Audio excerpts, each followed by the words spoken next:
paano pag nalaman mong binackstab ka? Would you confront the backstabber? 100%. Yes, me too. Of course. Oo. So, paano mo atake ang sasabihin mo? Teka, parang ganon. May narinig akong sinabi mo daw ganon. Oo, hindi naman ako pinalayawan na bandita ng Japan kung hindi ako. Hindi, paano kung sinabi niya na, kasi gano'n naman ang mangyayari, hindi ko sinabi yan na gaslighting naman. Wala akong sinabing ganyan.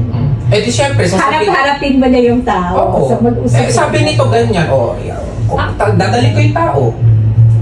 Ako for me, once Oo. mag-deny, ay bahala ka Wala na. na. As in, Kasi pag binigyan kita ng chance to explain Totoo yourself. lang.